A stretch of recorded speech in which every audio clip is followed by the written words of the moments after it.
الحمدللہ رب العالمین ان قریب وہ مہمان ہمارے گھروں میں آنے والا ہے جو ہمیں کوسوں دور بلا کر نہیں گھروں میں آ کے برکتیں بانٹتا ہے، اسی کو رمضان شریف کا مقدس مہینہ کہتے ہیں۔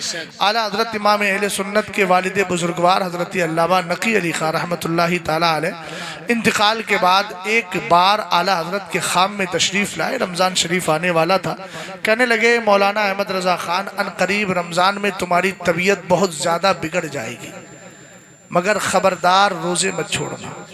اعلیٰ حضرت فرماتے رمضان کے مہینے میں یقیناً میری طبیعت بگڑی، مگر والد کی نصیحت پر میں نے عمل کیا اور کوئی روزہ، ہمارے یہاں چھوٹی چھوٹی چیزوں پر روزہ چھوڑ دیتے ہیں، یہ شرعاً درست بھی نہیں ہے اور محبت کا تقاضا بھی نہیں ہے۔ عنوان چونکہ آپ کا اصلاح معاشرہ ہے، اور سب سے بڑی اصلاح یہ ہے کہ آدمی کے دل میں جو عشق رسول ہے وہ بالکل درست ہونا چاہیے۔ عشق کے بغیر آپ کچھ نہیں کر سکتے۔ اور ایک بات میں آپ کو بتاؤں کہ عشق میں لالچ نہیں ہوتا۔ قوم بنی اسرائیل میں ایک بندہ 70 سال سے اللہ کی عبادت کر رہا تھا۔ کتنے سال سے؟ اب میری طرف توجہ کریں گے تو انشاءاللہ کچھ باتیں عرض کر دوں گا۔ 70 سال سے عبادت کر رہا تھا۔ 70 سال کے بعد اس زمانے کے جو نبی تھے ان کو اللہ رب العزت نے امتحان کے لیے بھیجا۔ وہ گئے اور جا کر کہا کہ اللہ نے مجھے بھیجا ہے، اور رب اس سے فرما رہا ہے کہ اس سے جا کر کہنا تیری ایک بھی عبادت اللہ نے قبول نہیں کی ہے۔ غم کی خبر ہے کہ خوشی کی خبر ہے؟ جلدی بولو، غم کی خبر ہے نا۔ لیکن جیسے ہی اس اللہ کے بندے نے سنا، سننے کے بعد فوراً مست ہو جاتا ہے، جھومنے لگتا ہے۔ نبی نے پوچھا میں نے تجھے غم کی خبر دی ہے، خوشی کی خبر نہیں دی؟ 70 سال سے عبادت کر رہا ہے، 70 دن کی عبادت قبول نہیں، 70 ٹائم کی عبادت قبول نہیں۔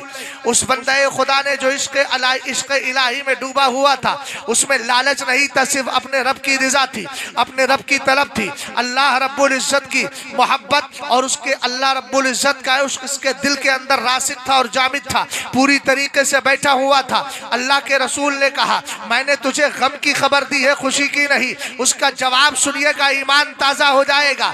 کہا کہ ہاں میں جانتا ہوں، عبادت کرنا میرا کام ہے، قبول کرنا اللہ کا کام ہے، اللہ نے آپ کو بھیجا ہے، میری ایک بھی عبادت قبول نہیں ہوئی ہے۔ تو کہا پھر تیرے اندر مسکراہٹ کیسی ہے، تیرے اندر جھومنا کیسا ہے، تو مستی میں کیسے آ گیا؟ اس نے کہا عبادت کرنا میرا کام ہے، قبول کرنا میرے رب کا کام ہے، میں اس لیے خوش ہو رہا ہوں، کم سے کم 70 سال کے بعد میرے یار کو میری یاد تو آ گئی۔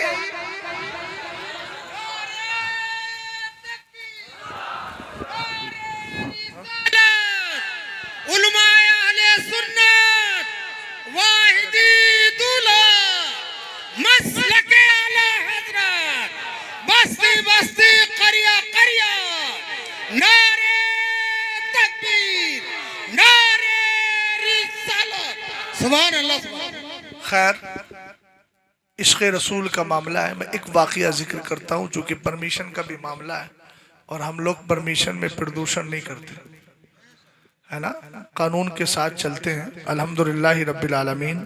یہ ہمارا ملک ہے، ہم اس سے محبت بھی کرتے ہیں، اور میں نے ایک دور میں کہا تھا کہ ہم بسے ہیں اس زمین میں اور بسیں گے حشر تک، ہم سا وارث اس زمین کا دوسرا ملتا نہیں، کیوں کریں ہم رخ کہیں کا اس وطن کو چھوڑ کر، حکم جب خواجہ کے در سے کوچ کا ملتا نہیں۔